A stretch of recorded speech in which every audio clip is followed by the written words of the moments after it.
हमारा ministry of science and technology में हमारा एक पॉइंट ऑफ व्यू है। हमारा पॉइंट ऑफ व्यू ये है कि आप इतने पापड़ नहीं बेलने की ज़रूरत। चांद जो है वो नज़र आ जाता है, एग्जैक्टली उसकी लोकेशन पता होती है। 615 करोड़ खर्च किए गए हैं इस मिशन पर और हमारे साइंस और आईटी के मिनिस्टर कह रहे हैं कि जब हम चांद को यहाँ से देख सकते हैं तो हमें इतने पापड़ बेल कर चांद पर जाने की क्या जरूरत है। इस बात से तो कोई भी नावाकिफ नहीं है कि इंडिया हर गुजरते दिन के साथ किस तरह से कदम बढ़ाता जा रहा है। चांद तक तो कदम रख लिया, पीछे तो मुझे नहीं लगता कि कुछ चीजें रहेगी। हमारे एक्स मिनिस्टर मोहतरम फवाद चौधरी साहब ने तो गलत तो नहीं कहा। चांद पे जाके हमें मिलेगा क्या? अरबों डॉलर ज़ाया कर दिए, वही अपनी भूखी नंगी कौम पे लगाते डॉलर से कोई फ़ायदा भी होता। इसका क्या फ़ायदा होगा उन्हें? मुझे ये बताएं। भूखी नंगी कौम आज पाकिस्तान से कई गुना आगे है और कई गुना अच्छी जिंदगी गुजारी है। दुनिया की 5वीं बड़ी इकॉनमी है। आज इंडिया जिस जगह पे है, पूरी ना सिर्फ रशिया बल्कि पूरी दुनिया इस काबिल समझती है कि वो मैन्युफैक्चर करवाना चाहती है इंडिया से। हमारे मुल्क में तो आटा नहीं है, लोग आटा खाने के लिए कैसे लंबी लंबी लाइनों में लग रहे हैं। कश्मीरी कहते हैं आपके पास खाना नहीं, आपके पास बिजली नहीं, आपका बाल बाल जो है कर्जे में डूबा हुआ है, हम क्यों पाकिस्तान के साथ आए?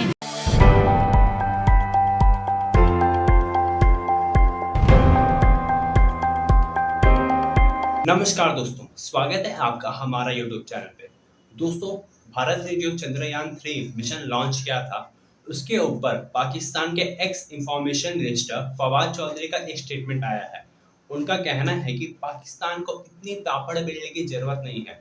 पाकिस्तान को धरती से ही चांद नजर आ जाती है और पाकिस्तान को कोई जरूरत नहीं है चांद पर जाकर के उसे एक्सप्लोर करने की। तो चलिए दोस्तों, इसी पर आगे पाकिस्तानी मीडिया का रिएक्शन देखते हैं। तो हमारे एक्स साइंस और टेक्नोलॉजी के मिनिस्टर हैं फवाद चौधरी, उन्होंने कहा है कि जब हम चांद को यहाँ से देख सकते हैं तो इतना पापड़ बेल के इतना पैसा खर्च कर चांद पर जाने की क्या ज़रूरत है। और उनके इस बयान को काफ़ी ज़्यादा तनकीद का निशाना बनाया जा रहा है। क्या कहेंगे आप इस पर? तो अगर ये उन्होंने कहा है हमारे एक्स मिनिस्टर मोहतरम फवाद चौधरी साहब ने, तो गलत तो नहीं कहा। चांद पे जाके हमें मिलेगा क्या? मेरा सिर्फ एक सिंपल सा सवाल है, आपसे भी सवाल है कि चांद पे लैंड कर गए फिर क्या होगा?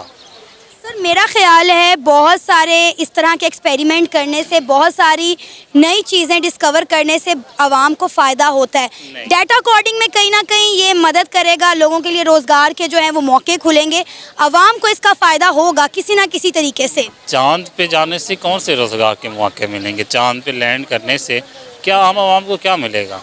कुछ भी नहीं मिलेगा।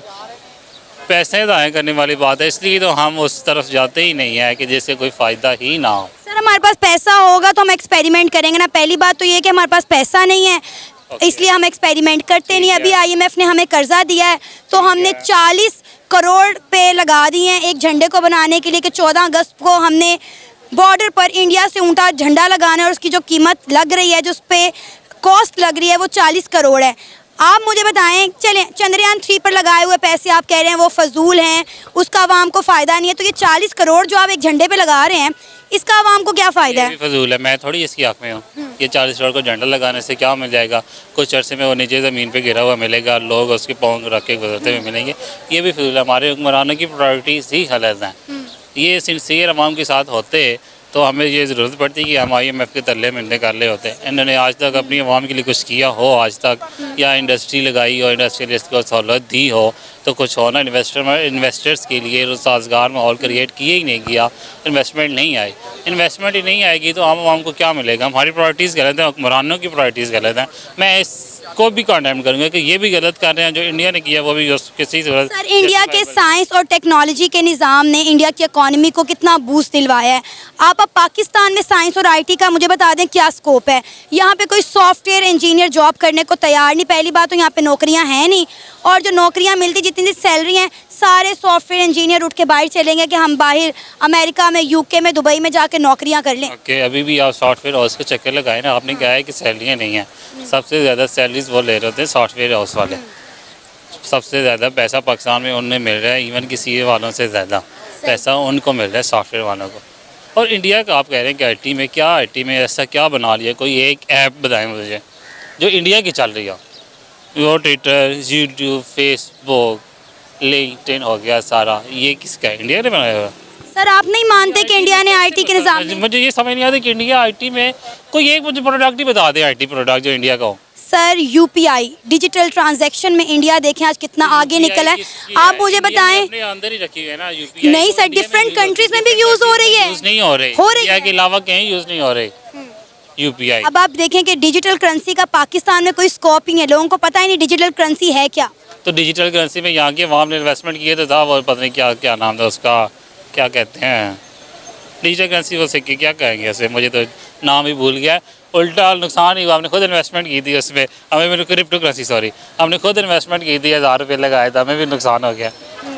तो किस में पैसे लगाए जिसमें होने ही नुकसान है। डिजिटल करेंसी खुद एक फेक थी, हाइप क्रिएट की गई थी, मसनूई मार्केट उसकी बनाई गई थी, बाद में वो सारा लॉस हो गया उसका। एक एलन मस्क के ट्वीट से क्रिप्टो करेंसी की मार्केट खत्म हो गई। तो दोस्तों, इस वीडियो में आपने पाकिस्तानी मदरसा छाप इंसान की सोच को देख लिया होगा। वो कितने निचले लेवल की सोच रखते हैं। इनफैक्ट उन्हें फैक्ट्स भी ठीक तरीके से पता नहीं।